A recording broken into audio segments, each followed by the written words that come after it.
Votre Altesse, Mesdames et Messieurs les ministres, Messieurs les ambassadeurs, Madame le commissaire, chers amis, je suis effectivement très heureuse d'inaugurer avec vous ce rendez-vous inédit, le premier forum dédié à l'exploration des relations entre la culture, les médias et l'économie. Je veux d'abord remercier Marie-Josée Roy de nous accueillir dans cet endroit merveilleux, qui est vraiment très adapté au sujet qui va nous occuper pendant 2 jours. Merci ensuite, cher Renaud Dondieu de Vabre et Nicolas Sédou, avec une poignée de pionniers rassemblés dans l'association du Forum d'Avignon, créateurs comme Jean-Jacques Hano et des hommes des médias comme Axel Gans et bien d'autres, pardon de ne pas les citer tous. Vous avez imaginé ce dialogue autour de l'idée que l'investissement dans la culture, pour les acteurs privés comme pour les pouvoirs publics, contribue non seulement au renouvellement de la création, mais également à la richesse matérielle et la cohésion sociale des nations. Je voudrais enfin vous remercier, vous tous qui avez répondu présents, d'être venus nous apporter vos expériences, vos expertises qui sont très diverses. Chefs d'entreprise, financiers, intellectuels, créateurs, dans tous les domaines, responsables politiques. J'en suis heureuse parce qu'ainsi, la diversité et le haut niveau des intervenants et des participants de ce forum permettent d'en démontrer toute l'ambition. Cette manifestation tient en effet une place particulière à un double titre. Dans le cadre de la présidence française de l'Union européenne, d'abord, le Forum d'Avignon sera, je le crois, l'un des événements les plus marquants dans le domaine de la culture et des médias, d'autant que ses analyses et ses conclusions ont naturellement vocation à s'épanouir au niveau européen et je l'espère au-delà. Dans le cadre national ensuite, puisque les problématiques que nous allons aborder rejoignent des priorités qui sont les nôtres et qui sont les miennes. Comment stimuler l'économie de la culture et renforcer la part de celle-ci dans la croissance de l'activité? Comment créer les conditions de la diversité de l'offre culturelle dans un contexte qui est celui du marché, sans porter atteinte au fonctionnement de celui-ci et la compétitivité de ses acteurs? Culture et croissance économique. Ce sujet peut surprendre, tant les univers de la culture et de l'économie peuvent sembler, à première vue, éloignés, voire antinomiques. D'un côté, on parle de public et d'amateurs, quand de l'autre, on évoque des clients. Ici, on s'appuie sur des institutions, quand là, on fait confiance à des marques. Ici, enfin, on vise l'élévation, quand là, on recherche la croissance. Et si de part et d'autre, on parle de valeur, la signification n'est pas toujours la même.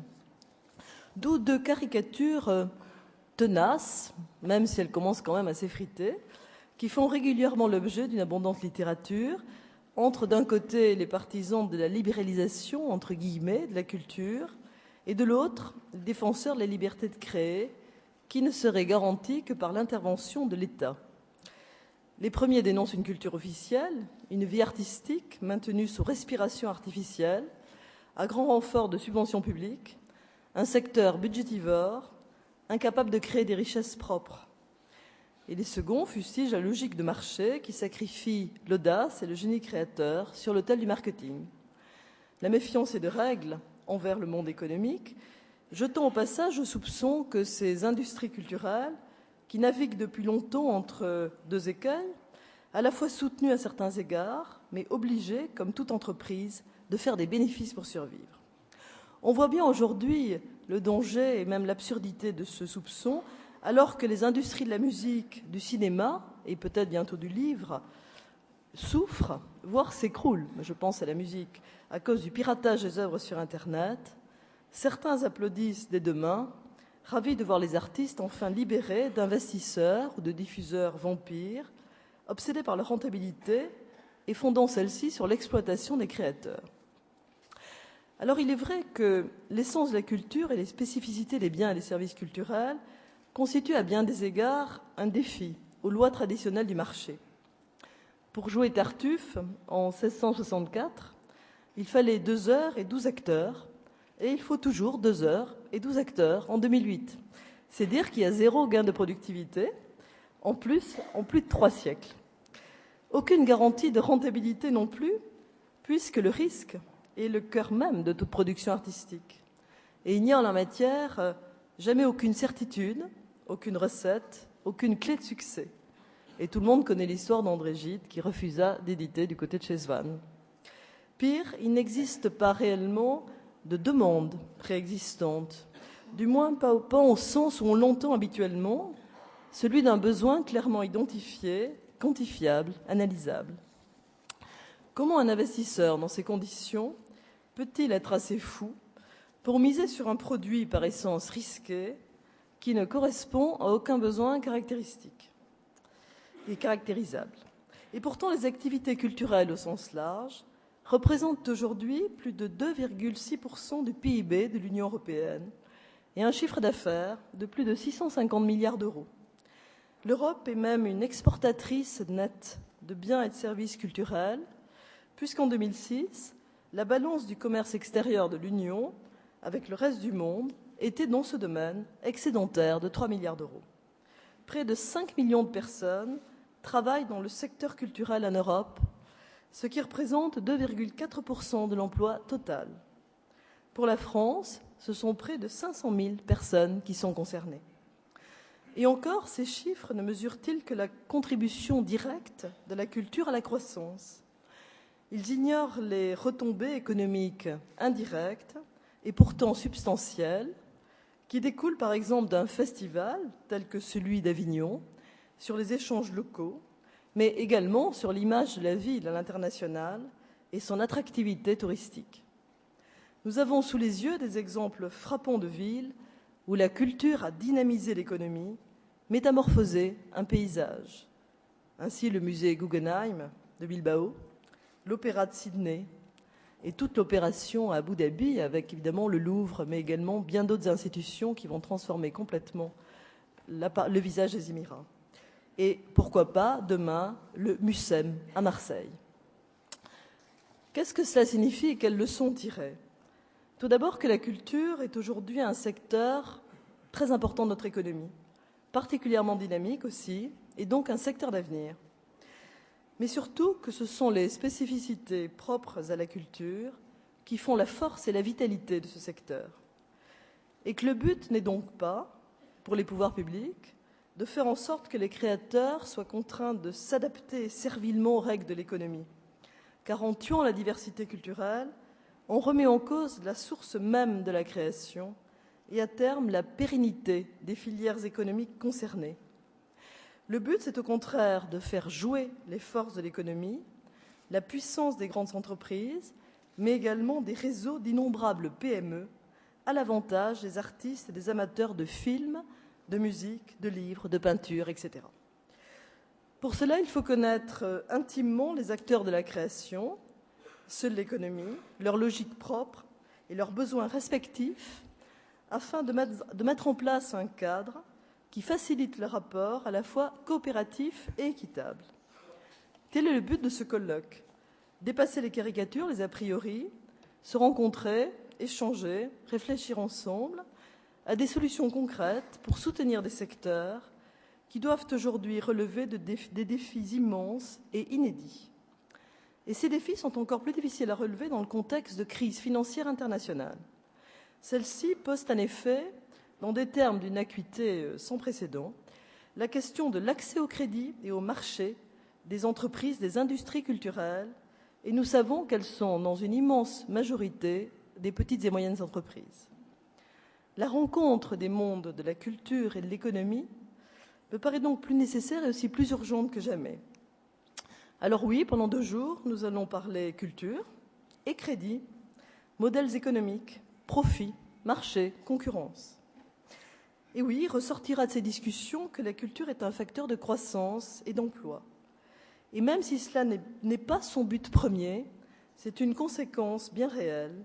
Et nous devons plus que jamais le valoriser à l'heure où les investisseurs hésitent à prendre des risques, à l'heure où les entreprises qui font la richesse et la diversité de notre vie artistique ont du mal à obtenir des crédits ou simplement à accéder au marché et aux consommateurs. De très nombreuses questions vont être soulevées pendant ce forum, qui a effectivement pour but d'aborder tous les aspects de la rencontre entre la culture et l'économie. Comment, concrètement, la culture contribue-t-elle au développement local d'un territoire, à son attractivité? Comment concilier la liberté du créateur et les moyens ou partenaires nécessaires à la pérennité et au renouvellement de la création? Quel rôle pour les pouvoirs publics en matière de soutien à la création artistique? Quelle articulation entre les interventions locales, nationales et européennes? Comment favoriser le développement culturel des pays en situation économique difficile? En d'autres termes, la culture peut-elle être un facteur de développement durable? Et sur ce point, nous comptons beaucoup sur le Forum d'Avignon pour contribuer à donner sa dimension très concrète à la Convention sur la protection et la promotion de la diversité des expressions culturelles, adoptée à l'UNESCO le 20 octobre 2005. Enfin, le grand défi de la politique culturelle du XXIe siècle: comment tirer le meilleur profit de la révolution numérique au bénéfice des artistes, mais aussi des publics? Vous le savez, la révolution numérique a bouleversé les termes du problème de la diffusion et de la distribution des œuvres.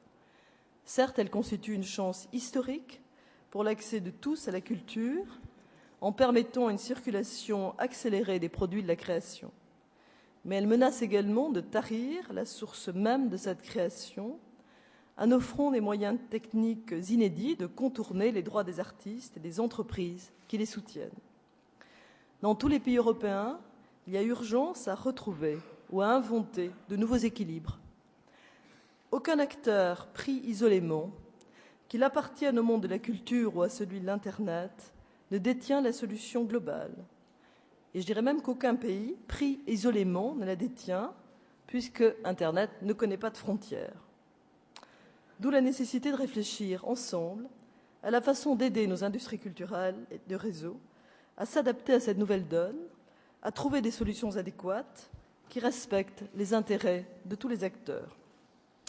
Sur ce point, comme sur les précédents, nous attendons du Forum d'Avignon une grande liberté de ton et surtout beaucoup d'imagination pour répondre à la préoccupation qui doit être celle des pouvoirs publics: comment faire en sorte que les entreprises du secteur culturel puissent disposer de tous les outils nécessaires pour amplifier leur double rôle, à la fois dans la création et dans l'économie.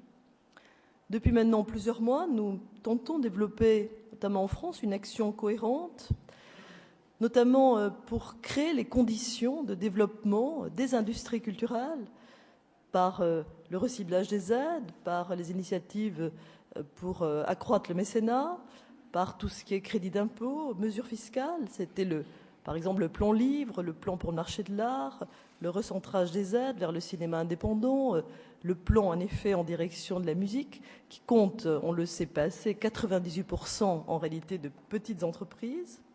C'est un travail de long terme et de longue haleine qui passe également, nous le savons, par une baisse, par une réflexion, et ça c'est vraiment au niveau européen, sur la TVA, sur le taux de TVA réduit, qui pourrait être appliqué à l'ensemble des biens et des services culturels. Et ceci mérite vraiment d'être porté déjà au niveau européen. Mais il y a là un véritable enjeu sur lequel il serait vraiment très important, il est très important d'avancer. Et la seconde action est la lutte contre le piratage des œuvres sur les réseaux numériques, afin de permettre l'essor de l'offre légale en ligne et l'émergence de nouveaux modèles économiques de diffusion de la culture. Il y a maintenant 3 semaines, j'ai présenté devant le Sénat en France le projet de loi création Internet, projet pour lequel nous nous battons maintenant depuis 1 an. Il a pour ambition de définir un nouveau cadre juridique pour la distribution de la musique, des films et bientôt de l'écrit par Internet. Il doit permettre la transition des industries culturelles vers un modèle économique fondé sur le numérique. La diminution sensible du piratage, grâce au changement de mentalité que veut provoquer ce texte, en responsabilisant les internautes, est pour moi le prérequis de toute politique publique en faveur des industries culturelles et des créateurs. Il s'agit tout simplement de veiller à ce que les investissements et le travail de chacun soient justement rémunérés. Mais nous attendons d'autre part, là aussi, des propositions innovantes, notamment sur les relations qui devront s'établir dans l'univers numérique entre créateurs, producteurs, éditeurs et diffuseurs. Nous sommes tous conscients que la mise en place de rapports équitables entre ces différents acteurs est la prochaine étape indispensable pour faire l'Internet une vraie chance pour la création et la diffusion des œuvres. Et je compte sur vous pour commencer, pour tracer d'autres pistes et d'autres perspectives. Avant de céder la parole à son Excellence Lagacan, puis à Viviane Reding, je veux remercier très chaleureusement l'ensemble des partenaires et des mécènes du Forum d'Avignon.